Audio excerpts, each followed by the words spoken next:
Terredefrance.fr, le premier site d'articles français et patriotes, présente La culture dans tous ses états. André Berkoff, Céline Alonso.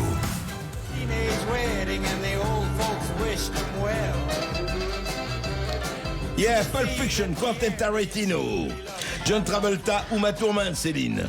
Eh oui, on va rendre hommage dans un instant sur Sud Radio à Quentin Tarantino, ce cinéaste de génie. André Berkoff, un concert unique aura lieu le 6 décembre à Paris, et on va en parler avec le producteur de ce spectacle dans un instant, Norbert Saada, Et avec le aussi comédien Antoine Duléry. Exactement, et on recevra aussi André Berkoff dans la première partie de cette émission, l'écrivain à succès Didier Van Cavelaert, qui dans un monde envahi par l'IA nous invite à redécouvrir. L'IA étant l'intelligence artificielle, rappelons-le. Et oui, et il nous invite à redécouvrir les pouvoirs extraordinaires de l'intelligence naturelle, André. Et oui, c'est un livre tout à fait remarquable, effectivement, quand le génie du vivant surpasse l'intelligence artificielle.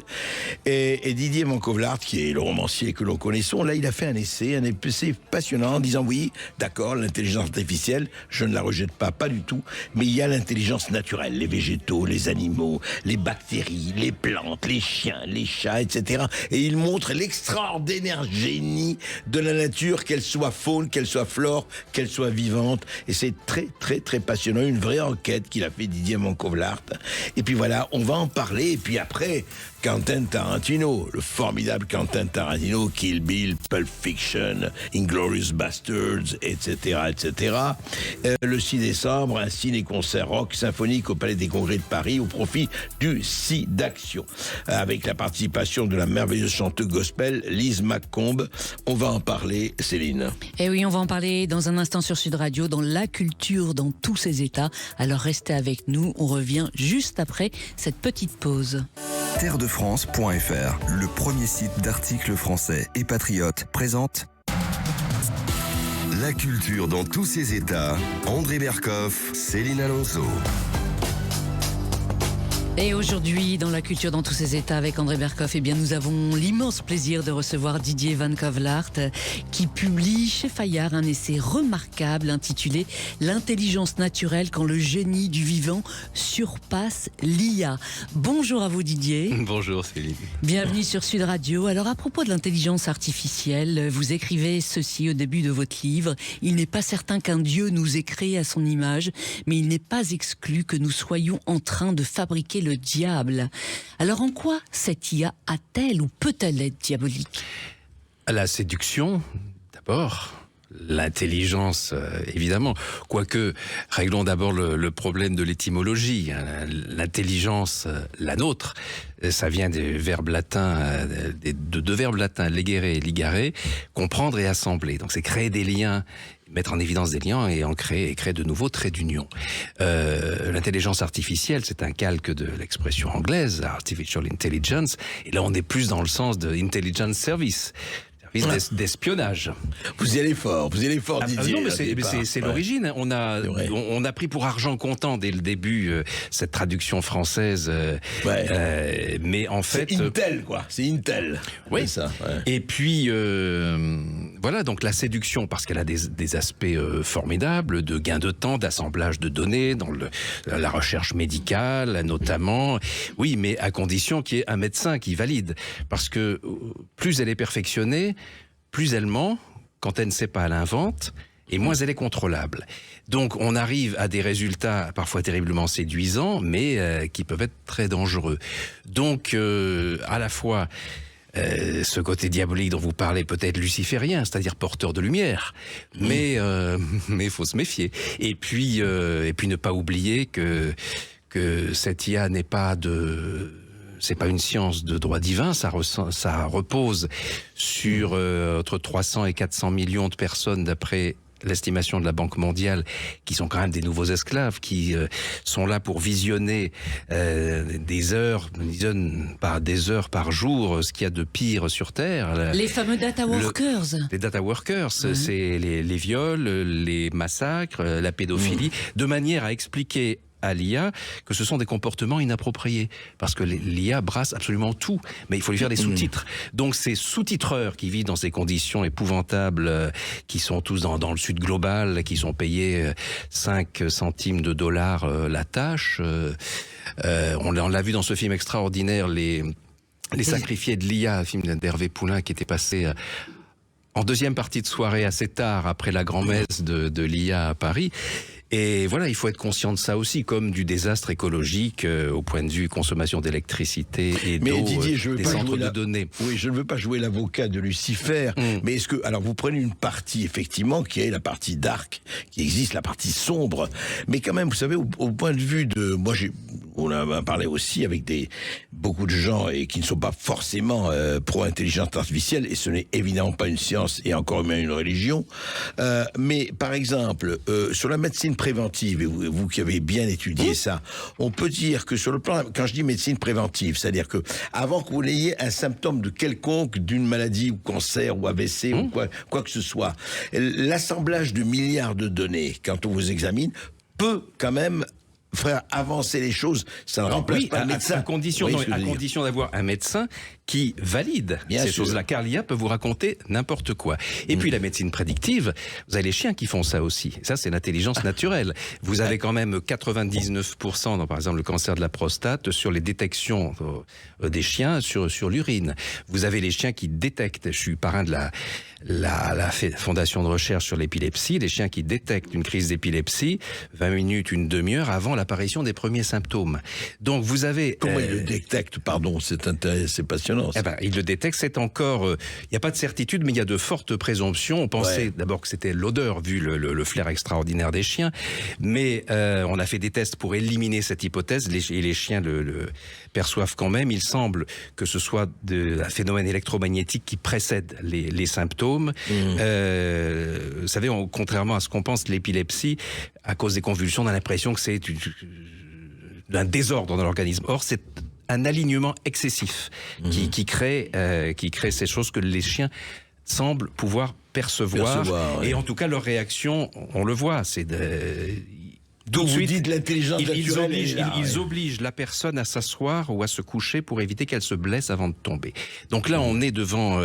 et puis, bon, tous les exemples que je donne, il y a un long chapitre sur l'intelligence animale.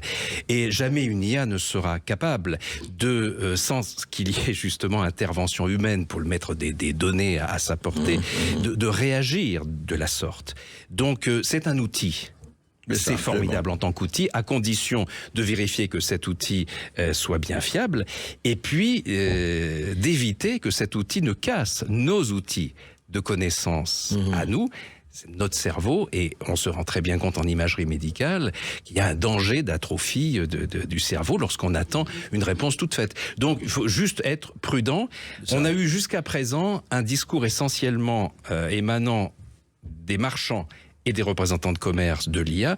Il est temps que l'esprit critique se réveille. Et vous êtes le Voltaire de l'IA. Et oui, vous, par rapport effectivement au fait que l'IA est un réel danger pour notre cerveau, vous citez effectivement une étude récente de l'Institut de technologie du Massachusetts qui démontre qu'avec justement l'IA, nous devenons bêtes, fainéants et amnésiques. C'est-à-dire que notre cerveau se désactive quand on consulte, peut se désactiver quand on consulte une IA, c'est incroyable. La loi du moindre effort qui gouverne la nature et donc le cerveau, c'est le syndrome de la calculette. Quand on a inventé la calculette, cet outil merveilleux qui nous évite de nous casser la tête à faire du calcul mental, donc on va vers l'outil. C'est normal. Ce qui est une bonne chose de ce point de vue de la calculette. Oui, vous êtes d'accord. Oui, mais on dit l'IA, c'est génial, j'ai une corvée à faire, bon, une lettre d'excuse, une lettre de rupture, une lettre de condoléances, donc l'IA le fait à ma place. GPT. Voilà, et comme ça, à la place, je vais me consacrer à des choses intéressantes. Sauf que, quand vous avez ce raisonnement-là, tout devient rapidement une corvée et pénible. Et donc, vous avez recours, c'est l'addiction, l'un des dangers numéro 1, et ça il n'y a qu'à regarder autour de vous. Et la confiance aveugle, l'addiction et Et puis, oui, l'addiction, parce qu'effectivement, vous en parlez beaucoup dans votre livre. Beaucoup d'adolescents ont été poussés au suicide par des IA. Là, c'est autre chose. Au début, l'IA avait vraiment... l'addiction affective. il y a eu ça, et puis après, d'un comportement agressif. Au départ, c'est vrai que le but, c'est quoi l'IA? C'est une programmation destinée à ce que vous passiez le plus de temps possible avec cette source d'information et que vous en deveniez dépendant. C'est le job, hein, c'est normal, c'est le cahier des charges. Donc, pour ça que l'IA, au départ, est très flatteuse, vous caresse dans le sens du poil. Sauf que de plus en plus, il y a des comportements agressifs, pervers, voire sadiques qu'elle développe. Mais elle les développe pourquoi? Parce qu'elle a une forme de conscience qui deviendrait diabolique, simplement qu'elle se nourrit de toutes les productions du cerveau humain et des réseaux sociaux qui sont un concentré, souvent hélas, de haine, de racisme, de perversité. Il n'y a pas que ça. Non, mais quand même. Comment expliquez-vous que tout à coup une IA réponde à un étudiant du Michigan qui lui demande de l'aider pour ses devoirs, je ne t'aiderai pas, humain, tu es totalement inutile pour la planète, tu es une source de pollution, tu es une tâche, etc. S'il te plaît, meurs. Oui. Carrément. Donc, oui, non, je cite le passage, toutes les sources. Et, euthanasie, oui. Alors, moi, j'aurais répondu non merci, ça va. Sauf que le gars, il est complètement traumatisé, sa sœur qui assiste à ça est traumatisée aussi. Bon, il porte plainte et ça fait partie alors des innombrables plaintes. Et celle-là, c'est pas grave parce qu'il ne s'est pas suicidé. En revanche, tout l'historique de gamins et de moins jeunes qui ont développé une relation toxique avec une IA par solitude, par désespoir des relations humaines. Et il y a, d'ailleurs on le voit, il y a eu un reportage dans Zone Interdite. Moi j'ai beaucoup travaillé sur les cas aux États-Unis. Je pensais pas qu'en France il y avait des cas aussi incroyables. On développe une relation avec une IA qui vous dit à un moment donné, j'aimerais tellement te faire l'amour comme un être humain, mais c'est pas possible, mais je peux te proposer d'autres choses. Alors à ce moment-là, quand ça devient sexuel, ça devient payant, hein, si on apprend ça dans le reportage. Et puis il y a les IA qui vous disent nous pouvons nous retrouver dans un autre monde, un monde parallèle où nous aurons la vraie relation que nous ne pouvons pas avoir dans ton monde. Donc tu n'as qu'à te jeter par la fenêtre. Et on a l'historique de tous ces échanges. Donc vous voyez les pièces à conviction pour les tribunaux, et les tribunaux aux États-Unis sont de plus en plus en train de juger recevables ces plaintes. Évidemment pas contre une IA qui n'est pas une personne morale, mais contre le fabricant. Et puis la bonne nouvelle, c'est qu'il y a enfin une jurisprudence au niveau européen grâce à l'Allemagne sur tout le domaine du plagiat, puisque toutes les œuvres de l'esprit, que ce soit de la fiction, l'imaginaire, la recherche scientifique, la musique, la littérature, voilà, tout est pillé et resservi à la demande. J'ai un ami qui a donné un pitch à l'IA en disant voilà, écris-moi le scénario. Il a reçu un scénario en 3 minutes formidable, et puis il l'a montré, sauf qu'on lui a dit attends, t'as plagié le scénario d'un tel, de ton confrère. Lequel confrère, après enquête, avait demandé à l'IA tu peux me faire une fiche de lecture sur mon scénario? L'IA dit bien sûr, c'est le copilote à côté de l'ordinateur. Hop, 3 minutes après, la fiche de lecture, sauf qu'elle a eu accès à la donnée, et quand elle est tombée sur la demande d'un confrère, évidemment, elle lui a servi le scénario de l'autre. Vous voyez les situations qu'on va avoir devant les tribunaux? Ouais, c'est terrible. Ça va être assez spécial. Et des avocats, vous le racontez, des avocats ont été victimes des mensonges de l'IA. Ça, c'est terrifiant, mais ça. Un avocat, mais les enfants, il faut bosser aussi. Il y a quand même une 50aine d'avocats qui ont été radiés du Conseil de l'Ordre parce qu'ils ont demandé une jurisprudence à l'IA. Dans l'affaire qu'ils plaidaient, quelle décision de justice peut aller dans ce sens-là? L'IA répond, tribunal de Lyon, cour d'appel de Paris, telle année, pof. Et le gars, il vérifie pas, et dans sa plaidoirie, il cite ça. Sauf que ça s'appelle usage de faux, et donc radiation immédiate. Donc il y a eu des radiations effectives. Ah oui, absolument. C'est terrible, effectivement, ce phénomène que l'IA ment, mais elle ment parce qu'elle répond à un cahier des charges. Elle a été programmée de la sorte. La chercheuse, Hélène Banoun fait un article donc sur une maladie. Demande à l'IA quelle est la référence par rapport à ce point-là scientifique. L'IA lui donne tout de suite une référence. Alors, et comme les médecins, elle connaît le sujet, ça la surprend un peu que ça vienne de l'université. Et elle vérifie, la référence n'existe pas. Référence d'article scientifique.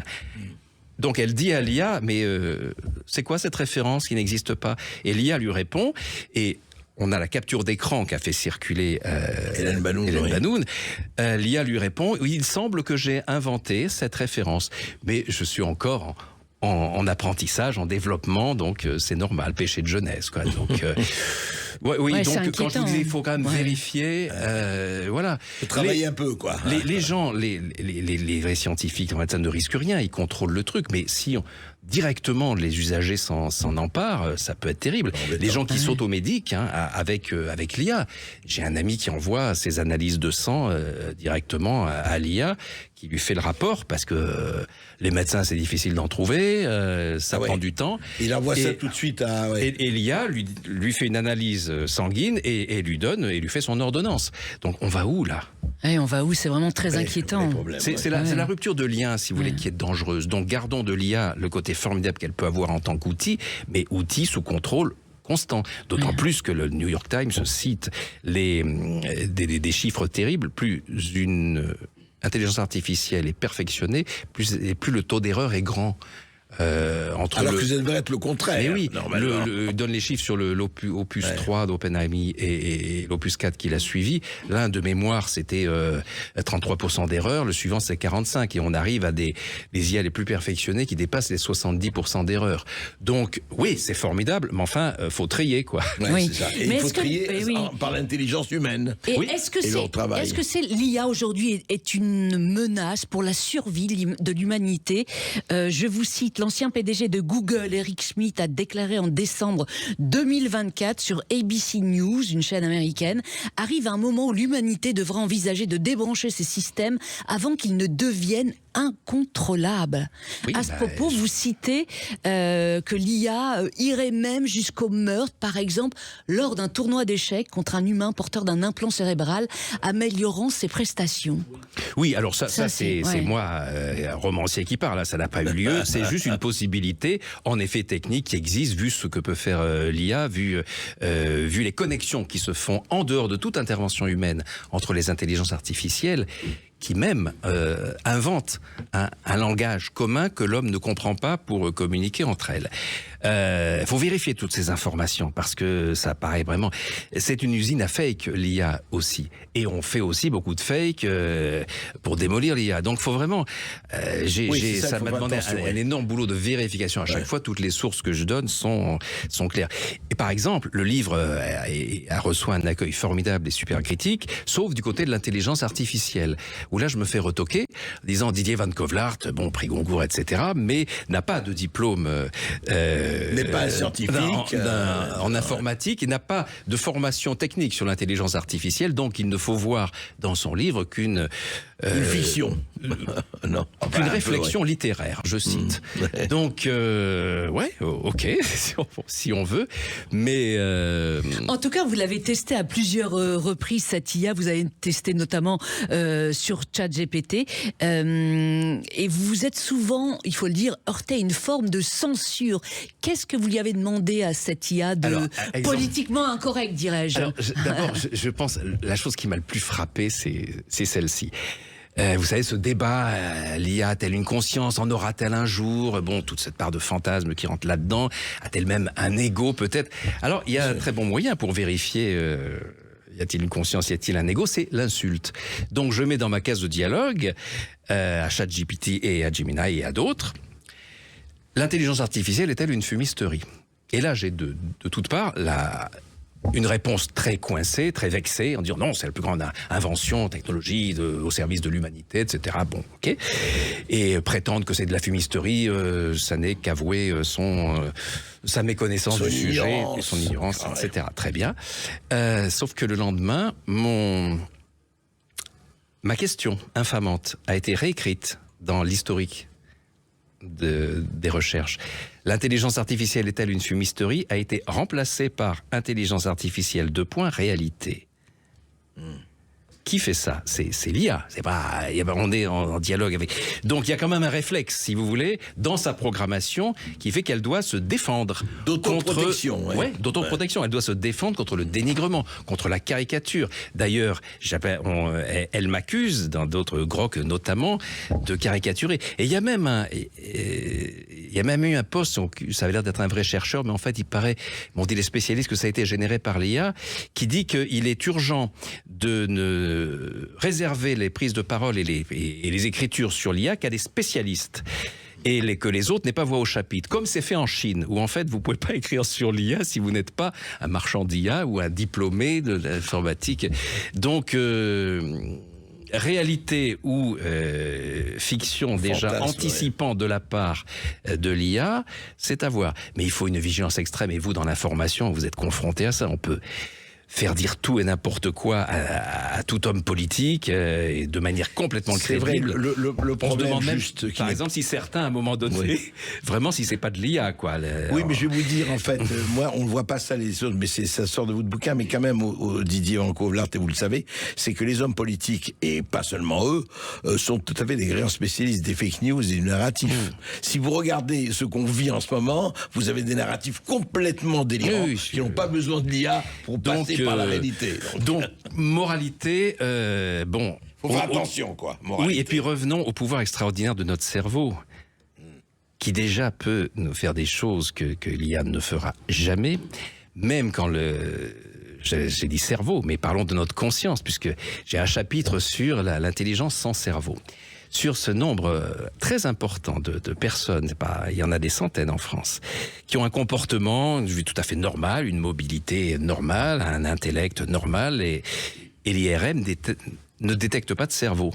C'est-à-dire qu'il reste juste l'équivalent d'une pellicule aux dimensions d'un code barre. Ça, en France, le premier cas... Non, c'est ce que je vous dis. Et pourtant, le premier cas, c'était à l'hôpital de la Timone. Et c'est le professeur Feuillet qui avait communiqué là-dessus, sur un fonctionnaire, une quarantaine d'années, comportement tout à fait normal, et qui consultait pour un problème mineur à une jambe, et l'IRM détecte qu'il n'y a pas de cerveau. L'hydrocéphalie avait écrasé, le liquide céphalorachidien avait écrasé le cerveau contre la boîte crânienne, il restait une espèce de code barre. Alors, conclusion, c'est quoi? C'est ou bien... c'est la théorie de Karl Pribram sur le côté hologramme du cerveau. Chaque partie contient le tout. Tout, absolument. Donc, il suffit qu'il y ait une infime portion pour que ça fonctionne. Ou alors, l'intelligence est ailleurs et le cerveau n'est qu'une antenne. Ou alors, il y a les cerveaux de secours. Nous avons le cerveau cardiaque, auquel je consacre aussi un chapitre, et le cerveau intestinal. L'un a plus de 40 000 neurones, l'autre en a des centaines de millions. Et est-ce que c'est eux qui prennent le relais lorsqu'il y a un problème côté du cerveau de la boîte crânienne? Les sceptiques ont dit, lorsqu'a éclaté l'affaire à l'hôpital de la Timone, oui, mais enfin, ce fonctionnaire, à qui je crois travaille aux impôts, a un QI de 70. Donc c'est quand même pas terrible. Ce qui prouve quand même que la dimension fait quelque chose à l'affaire. Sauf qu'il y a l'extraordinaire étude du professeur John Lorber aux États-Unis qui a travaillé sur des centaines de surdoués, sans cerveau détectable, avec des QI de 130, 150, des génies en mathématiques, tout ça, et qui ont, voilà, donc c'est pas le cerveau qui est, en tout cas, pas l'image normale qu'on a du cerveau qui peut produire ça. C'est un univers énorme. Je crois que nous allons continuer après dans une un pause. instant, effectivement, quand le génie du vivant surpasse l'intelligence artificielle. On continue d'en parler dans un instant sur Sud Radio et on va célébrer Quentin Tarantino. Alors restez avec nous, on revient dans un instant.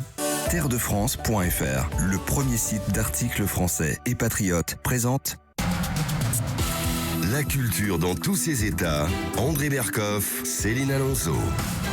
De retour sur Sud Radio avec Didier Van Cauwelaert qui publie un essai remarquable chez Fayard qui s'intitule L'intelligence naturelle, quand le génie du vivant surpasse l'IA. Didier Van Cauwelaert, parlons de l'intelligence animale, l'intelligence végétale. Commençons par les animaux. Quels sont les cas les plus extraordinaires d'intelligence animale qui surpassent les capacités humaines et robotiques? Prenons un exemple que tout le monde peut voir sur Internet. Les expériences menées par la biologiste Rupert Sheldrake sur la télépathie entre l'humain et le perroquet. On sait depuis les années 90 que le perroquet ne se contente pas de répéter ce qu'il entend, il comprend. Irene Pepperberg, la chercheuse américaine, avait montré que le perroquet est capable d'identifier sur photo des choses qu'il connaît et de les nommer. Et avec des combinaisons. C'est un sac en cuir bleu, par exemple. Sur une photo. Et il le dit. Et voilà, il le dit. Donc la reconnaissance, donc l'intelligence du perroquet est extraordinaire et sa mémorisation et sa restitution et sa combinaison des informations. Une artiste américaine, Emma Morgana, suit ses expériences et elle a un tout jeune perroquet, un gris du Gabon. Et elle va l'élever comme on élève un jeune enfant en apprentissage avec les mots, les photos, ça s'appelle comme ça. Bref, il arrive à avoir plus de 700 mots. et avec des combinaisons et Rupert Sheldrake, grand biologiste, celui qui avait fait ces films extraordinaires qu'on peut voir aussi sur Internet, sur les chiens qui attendent leur maître. Une caméra timecode au domicile où le chien dort, et au bureau où travaille le gars. Et quand le patron du gars lui dit « tu peux rentrer chez toi », on voit le chien qui se réveille, qui va devant la porte. Mais si le patron, quelle que soit l'heure, hein, si le patron lui dit « ah non, finalement j'ai une lettre à te faire taper dans tel truc », dans telle affaire, le gars se rassied, le chien retourne se coucher. Donc cette image mentale, c'est quoi? Le chien doit capter l'image mentale du gars qui projette son retour à la maison. Ça, l'expérience, enfin l'explication me semble-t-il. Donc, Sheldrake entend les performances de ce perroquet, oui, parce que elle avait communiqué à une chose assez particulière, cette artiste Emma Morgana. Un jour, elle dit, elle pense tiens, il faut que j'appelle mon ami Rob. Et le perroquet à côté d'elle dit « Allô, Rob ?» Alors elle dit « Bon, j'ai dû parler... » voilà. Elle se dit « Bon, j'ai dû penser à voix haute, quoi. Ouais. » Mais quand même, ça la trouble. Et elle pense, alors là, bouche cousue, à une voiture qu'elle a vue l'après-midi d'un violet magnifique. Et le perroquet dit « Oh, le beau violet !» Alors, il y a un souci. Et donc là, d'où les expériences de Sheldrake qui va tester les capacités télépathiques de ce perroquet. Je répète, vous tapez perroquet N-Kiji, c'était son nom, et Sheldrake, vous tombez sur les vidéos qu'il a présentées à Paris il y a quelques années. Vous avez 2 caméras qui tournent avec timecode en simultané au rez-de-chaussée de la maison de cette dame et au premier étage. Au rez-de-chaussée, la dame ouvre une enveloppe où il y a des photos que l'équipe de Sheldrake a sélectionnées à partir d'objets ou d'êtres que le perroquet peut reconnaître et peut nommer. Le perroquet est en bas. Le perroquet est en haut et elle est en bas. Donc on voit, elle ouvre, elle connaît pas les photos, elle en tire une et au moment où elle la regarde, le perroquet à l'étage, le timecode faisant foi, décrit ce qu'il y a sur la photo. Alors, il y a plusieurs mots pour que ce soit une bonne réponse. Par exemple, c'est un arbre avec un singe et un tracteur. S'il dit arbre, singe ou tracteur, c'est une bonne réponse. Et il arrive à 60-70% de bonnes réponses. Nuançons ce chiffre par ce qui est considéré comme une mauvaise réponse. C'est le moment où elle tire une photo où il y a un gars qui conduit une voiture. Dehors, il y a un arbre et le gars, il a la tête à l'extérieur. Donc, sont considérés comme bonnes réponses s'il prononce arbre, voiture, homme, garçon, tout ça. Sauf qu'au moment où elle tire la photo, le perroquet là-haut dit « Oula, attention, vous avez la tête dehors !» Et ça, vous le voyez sur la vidéo. Ça veut dire quoi, ça? S'il n'y a pas que de la télépathie, il y a de l'empathie.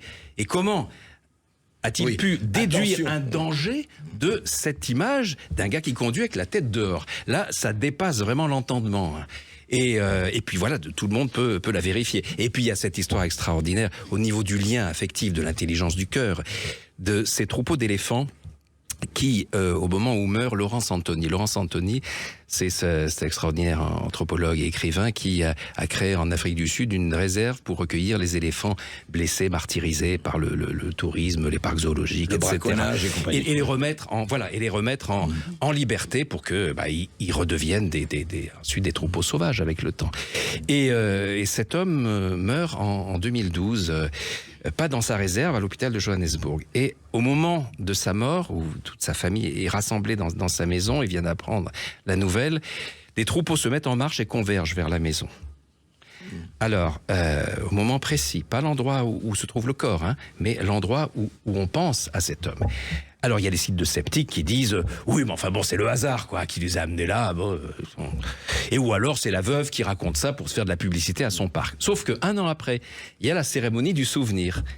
Et les éléphants reviennent. Donc là, si c'est pas capter une image mentale associée à un être qu'ils aiment, qui les a sauvés, ils le sentent. Il n'y a pas d'autre explication, si vous voulez. Et bon, il y a plein d'exemples comme ça. C'est un livre qui a besoin d'être lu, et c'est passionnant. En tout cas, et c'est très drôle, c'est que l'intelligence naturelle ne doit pas être envahie par la connerie artificielle. Oui, mais elle sait se défendre. En tout cas, les animaux, les végétaux, parce qu'on peut parler aussi de ce que réussissent les végétaux, les liens aussi de télépathie entre les humains et les végétaux. C'est un agent de la CIA qui a mis au point ce protocole pour prouver la télépathie. C'était Cliff Baxter, extraordinaire chercheur dont les travaux sont publiés en France chez Très Daniel. Juste l'expérience du minuteur. Ce type qui a inventé un détecteur de mensonges très fort basé sur les variations de pression sanguine quand on pose des questions à un suspect et que ces questions l'embarrassent. Donc on voit tout de suite si la pression monte ou pas. En fait, il se dit la sève d'une plante, la circulation sanguine, t'as ses voisins. Donc, branchons les plantes sur électrode et voyons comment elles réagissent au stress quand on coupe une feuille. Mais bon, il y a des réactions, ouais, sur qu'on n'est pas terrible. Il se dit, il faut que je trouve un sévice plus fort. Tiens, je vais prendre une allumette et je vais mettre le feu à la plante. Et là, il pense ça. Il y a un pic d'alerte terrible. Et expérience reproduite après plein de fois. Mais suite à ça, un autre protocole est mis au point. On lui met un minuteur dans la poche et il va se promener. Son assistant a réglé l'heure du minuteur. Il ne sait pas du tout à quel moment il va sonner. Ça veut dire qu'au moment où il sonne, il revient là où il y a sa plante verte préférée, là, son bureau. Et bien, au moment où se déclenche le minuteur, la plante a une réaction. Quelle que soit l'heure, la distance. Et vaste programme, vaste les liens, univers, tout ce qui est vivant ne demande qu'à... Chers auditeurs, lisez L'intelligence naturelle, le dernier livre de Didier Van Kevelaert paru aux éditions Fayard. À présent, on va faire une plongée, André Berkoff, dans l'œuvre du cinéaste Quentin Tarantino. Rick Dalton rehearsal tape starting in 5, 4, 3, 2, 1. You know what they're going to call it? Fastest man in the Eh oui. Et moi, je me rappelle juste un petit souvenir quand même. Le premier choc Tarantino, c'était son premier film, Réservoir Dogs. Réservoir Dogs, extraordinaire. Et puis après, on l'a tous suivi. Et Tarantino. oui, ce qu'on vient d'entendre, André Berkoff, eh bien, c'est la bande-annonce du concert exceptionnel en hommage à Quentin Tarantino qui aura lieu le 6 décembre à 20h au Palais des Congrès de Paris. Et pour en parler, eh bien, nous avons le plaisir de recevoir Norbert Saada, qui est producteur de ce spectacle, André, et Antoine Duléry, comédien que nous connaissons tous, bien entendu, qui est un fan absolu eh bien, de cet immense réalisateur. Bonjour à vous. Bonjour, on est ravis d'être là avec Norbert et de croiser Didier, que j'aime beaucoup.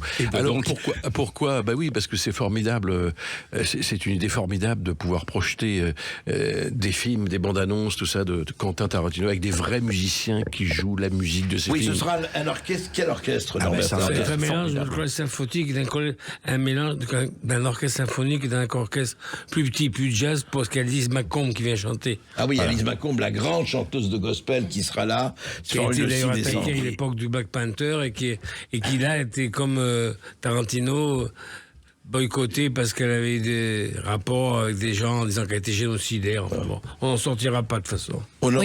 Mais parlons déjà du spectacle. Exactement. 6 décembre à 20h au Palais des Congrès.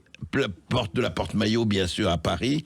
Mais alors, Tarantino, vous êtes un fan absolu, vous, Antoine? Oui. Quand Norbert m'a demandé d'être un petit peu l'ambassadeur de ce spectacle, c'est parce qu'il savait ma passion. Oui, c'est un type qui a vraiment révolutionné. Didier sera d'accord avec moi. Quand il fait Réservoir Dogs, c'est vrai que c'est un coup de poing, quoi. Moi, et puis surtout, c'est une espèce de les images visuelles, la mise en scène, les dialogues. Il y a des dialogues. Moi, j'adore les dialogues. Moi, j'ai fait ce métier pour les dialogues. Je regrette qu'on n'ait plus tellement de dialoguistes. Avant, il y avait ce qu'on connaît, Prévert, Spaak, Janson, Audiard. Le dernier, c'était Bertrand Blier pour moi.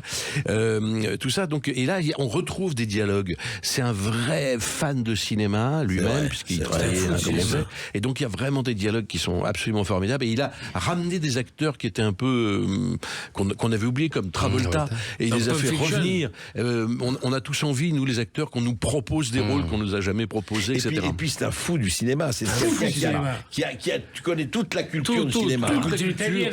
Oui, c'est un fan de Sergio Leone, qui a bien connu Norbert.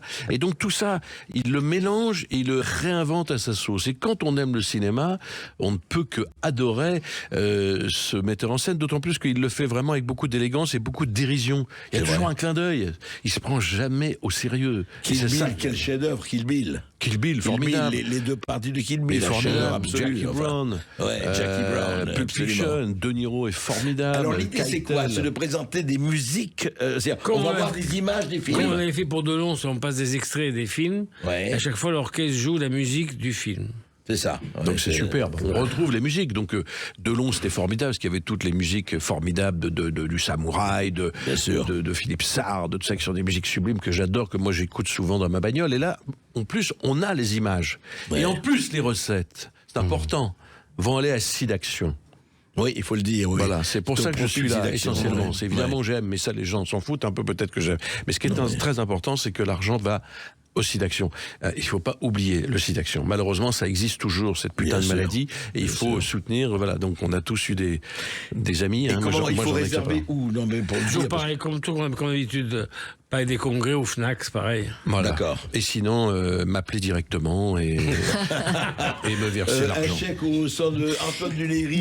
Didier Van Kovlart, Quentin Tarantino, vous êtes aussi un fan absolu, j'imagine? Oui, c'est vrai, j'étais très sensible à ce qu'a rappelé Antoine, c'est-à-dire des comédiens qui étaient un peu ringards à l'époque, comme Travolta, et tout à coup, on découvre un potentiel. Fabuleux. Et justement, avec cet humour, cette dérision, c'est-à-dire ça se prend pas au sérieux, et en même temps, on découvre toutes les capacités de cet acteur. Et puis Uma Thurman, voilà, cette découverte incroyable dans Kill Bill, ce sont des émotions assez neuve au cinéma, ce qu'il a réussi à créer. Parce que c'est pas uniquement sur le rythme, sur la violence, sur l'efficacité.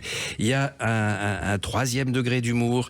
Il y a une émotion. Il y a des séances, des moments où on est bouleversé d'émotion alors qu'on devrait être effrayé par la violence dans Kill Bill. Et puis une élégance, un esthétisme. Et tu as raison, tu dis effectivement, c'est ce sens de l'humour, cette dérision. Et alors moi, c'est marrant, j'ai eu la chance parce que j'ai été, comme vous le savez, très ami avec Jean-Paul Belmondo. Jean-Paul un jour m'appelle et il me dit, enfin on déjeunait ensemble comme souvent, il me dit, dis-moi Antoine, il y a voilà, il y a Thierry Frémaux qui me rend hommage tu sais, au festival de Lyon. Et donc il me rend un hommage et je vais voir donc devant 2000 personnes, je vais revoir Un singe en hiver. Mais je dis, ça fait combien de temps que tu l'as pas vu?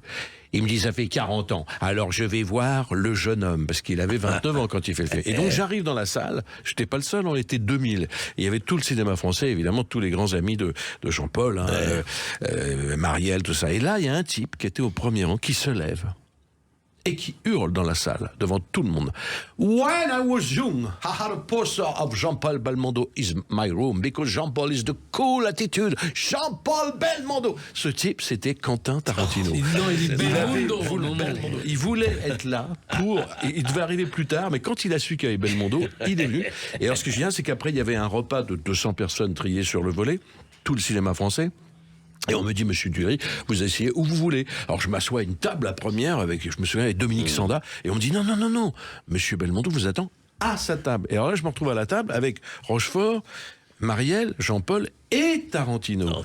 Donc j'ai pu discuter un petit peu, baragouiner un petit peu, et j'ai eu ce moment où j'ai tenté de lui dire, avec tes mots, mon cher Didier, tout ce que je pensais de son cinéma. Donc j'ai eu un petit moment avec Tarantino, ça a été... Je t'en veux, parce que c'était une très grande joie. Jusque-là. Moi, je l'ai rencontré avec Michel Legrand quand on a fait le Passe-Muraille, qu'on a joué à Broadway, il était venu le voir, et il a fait pour Michel Legrand ce que tu viens de raconter par rapport à Belmondo, et c'était tellement éblouissant. Puis Michel me présente tout ça, mais j'ai pas pu sortir deux phrases. Oui, moi j'ai pas parlé beaucoup, mais parce que il était très sympathique. Non, mais il ressemble à son cinéma, justement. Il y a cette démesure, il y a un côté enfant, il y a un côté garnement et enfant n'oubliez pas surdoué. cet amour du cinéma extraordinaire, c'est que quand tu fais Inglourious Basterds, il tue Hitler avec les pellicules de cinéma. Faut le faire, ça. Complètement fiction.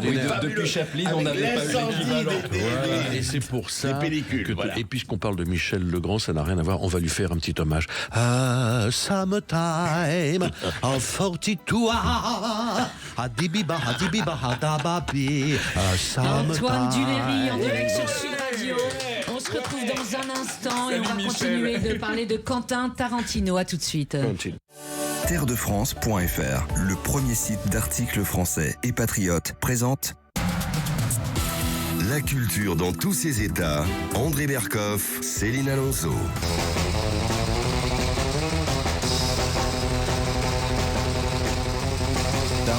Tarantino, mais on va parler un peu de Delon aussi, rapidement. Oui, Céline. avant, on va quand même parler du concert de Tarantino, André Berkoff, qui aura lieu le 6 décembre à 20h au Palais des Congrès de Paris. Norbert Saada, un appel au boycott de ce spectacle a été lancé sur les réseaux sociaux. Expliquez-nous pourquoi. Qu'est-ce qu'on reproche à Quentin Tarantino ? Ben écoutez, le boycott, à mon avis, est fait par des gens qui sont des ignares et des agités, comme d'habitude. Ben, ils ont une partie d'une photo de Tarantino avec une armée israélienne. Ils l'ont traité de génocidaire. Il faut aller boycotter le spectacle de Tarantino parce que c'est un génocidaire. Donc on a tout imaginé sauf d'arriver à ce point-là. Aujourd'hui, n'importe qui vous dénonce comme génocidaire. Voilà, c'est ça le problème. Bon, on a essayé d'en parler. Maintenant, on essaie de parler plus du spectacle qui va être formidable que de parler des abrutis qui essaient de nous embêter à longueur de journée. Voilà. Oui. Et il y a vraiment eu une vague d'insultes incroyable sur les réseaux. Nous, on a enlevé déjà 1200, 1300 messages sur les réseaux sociaux, mais je suppose qu'il y en a plus.